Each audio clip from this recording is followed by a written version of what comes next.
Hello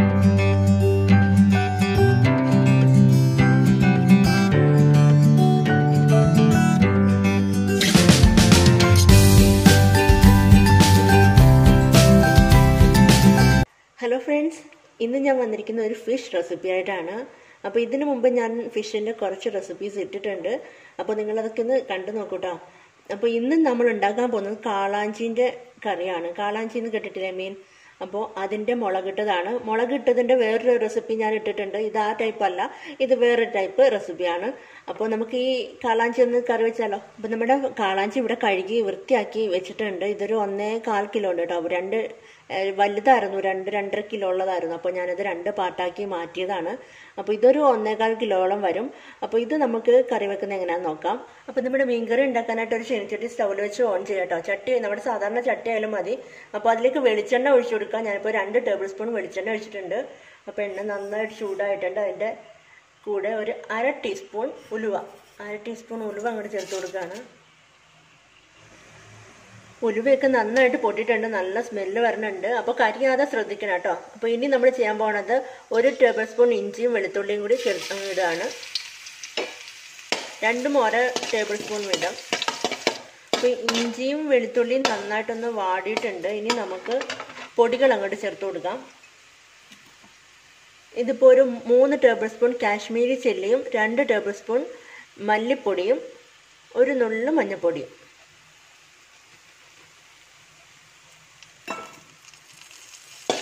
പൊടി കരിയാതെ നന്നായിട്ട് അങ്ങ് ഇളക്കി കൊടുക്കണം കേട്ടോ. ആ പൊടികളുടെ ഒരു പച്ചമണം മാറുന്നത് വരെ ഒന്ന് ഇളക്കി കൊടുക്കണം. പൊടികളുടെ പച്ചമണമൊക്കെ മാറിയിട്ടുണ്ട്. അപ്പം നമുക്കിനി വെള്ളം ഒഴിച്ചു കൊടുക്കാം. ചെറിയ ചൂടുള്ള വെള്ളം കുറേശ്ശെ ചേർത്ത് കൊടുക്കാം കേട്ടോ.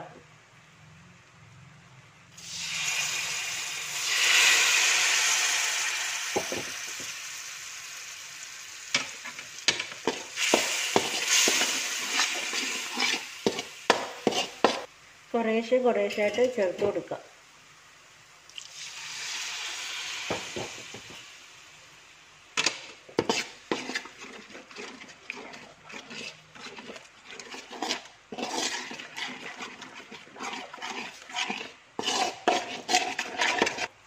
അപ്പം നമുക്ക് ബാക്കി വെള്ളം കൂടി ചേർത്ത് കൊടുക്കാം.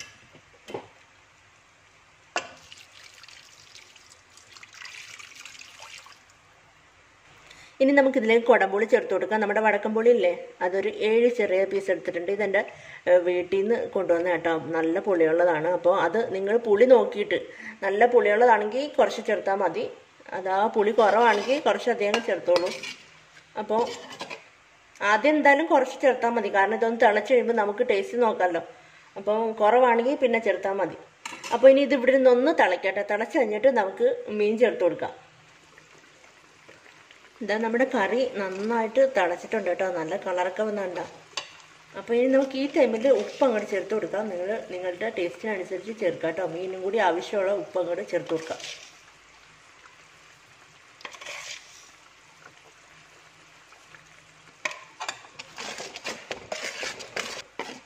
അപ്പോൾ ഉപ്പുണ്ടോയെന്ന് ഞാനൊന്ന് ചെക്ക് ചെയ്യട്ടെ. ഓക്കെ, ആവശ്യത്തിന് ഉണ്ട്. അപ്പോൾ പുളിയൊക്കെ ഒന്ന് ഇറങ്ങിയിട്ടുണ്ട്.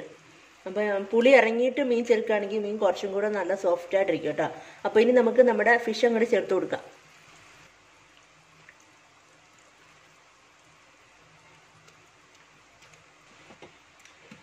അപ്പോൾ ഇനി നമുക്ക് ബാക്കി ഇരിക്കുന്ന വെള്ളമില്ലേ, അതും കൂടി അങ്ങോട്ട് ചേർത്ത് കൊടുക്കാം. നിങ്ങൾക്ക് എത്ര ഗ്രേവി വേണോ അതിനനുസരിച്ചിട്ട് വെള്ളം ചേർക്കാം. ഒരുപാടിട്ട് ഇളക്കണ്ട, പതുക്കെ ഒന്ന് ആ മീനൊക്കെ ഒന്ന് മുങ്ങിക്കിടക്കുന്ന പരുവത്തിന് വെള്ളം ചേർക്കുക. അപ്പോൾ ഇനി നമുക്കിതൊന്ന് അടച്ചു വയ്ക്കാം, നന്നായിട്ട് തിളയ്ക്കട്ടെ. നമ്മുടെ ഫിഷ് കറി ഇതാ നന്നായിട്ട് തിളച്ചിട്ടുണ്ട്. അപ്പോൾ അധികം ഇട്ട് ഇളക്കുകയും ചെയ്യല്. സോഫ്റ്റായിട്ടുള്ള മീനാട്ടോ കാളാഞ്ചി എന്ന് പറഞ്ഞത്, നല്ല ടേസ്റ്റുമാണ്. അപ്പോൾ നിങ്ങൾക്ക് എരിവ് എങ്ങനെയാണെന്ന് അറിയില്ല, ഞാനിപ്പം സാധാരണ കുറച്ചാണ് ചേർക്കാറുള്ളത്. ഇതിപ്പോൾ 3 ടേബിൾ സ്പൂൺ കാശ്മീരി ചില്ലിയാണ് ചേർത്തിരിക്കുന്നത്. ഇനി എക്സ്ട്രാ പച്ചമുളക് വേണമെങ്കിൽ നിങ്ങൾക്ക് ചേർക്കാം കേട്ടോ. അപ്പം ഇനി ഇതൊന്നും കൂടി ഇരുന്ന് നന്നായിട്ടൊന്ന് വേവട്ടെ. കാളാഞ്ചി കറി അടിപൊളിയായിട്ടുണ്ട്. നല്ല നന്നായിട്ട് വെന്തിട്ടുണ്ട്, നല്ല കളറൊക്കെ ആയിട്ടുണ്ട്. സൂപ്പറായിട്ടാണ് കേട്ടോ. ഞാൻ ടേസ്റ്റ് നോക്കി, എല്ലാം പെർഫെക്റ്റ് ആണ്. അപ്പോൾ എരിവും ഉപ്പും പുളിയൊക്കെ നിങ്ങളുടെ ഇഷ്ടത്തിന് ചേർക്കാം കേട്ടോ. സൂപ്പറല്ലേ? അപ്പോൾ നിങ്ങളുടെ അഭിപ്രായമൊക്കെ എനിക്ക് മെയിലായിട്ടോ കമൻ്റായിട്ടോ അയച്ചു തരണം കേട്ടോ. അപ്പോൾ നമുക്ക് അവസാനമായിട്ട് നമ്മുടെ കറിവേപ്പില, കുറച്ചേ ഉള്ളൂ, ഇവിടുത്തെ കറിവേപ്പിലയാണ്. അപ്പോൾ നിങ്ങളെല്ലാവരും ഈ കറി ഒന്ന് ട്രൈ ചെയ്ത് നോക്കണം. സൂപ്പറാണ്. മുളകിട്ടത് നല്ല സോഫ്റ്റാണ്. ഈ മീൻ നല്ല സോഫ്റ്റ് ആയതുകൊണ്ട് ആ എരിവും പുളിയൊക്കെ നന്നായിട്ട് അങ്ങോട്ട് പിടിക്കും. അപ്പോൾ നിങ്ങളെല്ലാവരും ഒന്ന് ട്രൈ ചെയ്ത് നോക്കാം കേട്ടോ. അപ്പോൾ നിങ്ങൾക്ക് എല്ലാവർക്കും ഈ വീഡിയോ ഇഷ്ടമായി കാണുമെന്ന് വിചാരിക്കണം. ഇഷ്ടമായിട്ടുണ്ടെങ്കിൽ സബ്സ്ക്രൈബ് ചെയ്യാൻ മറക്കരുത്. അതിൻ്റെ തൊട്ടടുത്തൊരു കുഞ്ഞ് ബെല്ലൈക്കൺ ഉണ്ട്, അതും കൂടി ഒന്ന് എനേബിൾ ചെയ്ത് വെക്കുക. അപ്പോൾ ഇനി അടുത്ത നല്ലൊരു റെസിപ്പി ആയിട്ടോ നല്ലൊരു വ്ളോഗായിട്ടോ വീണ്ടും കാണാം. ബൈ. Thank you.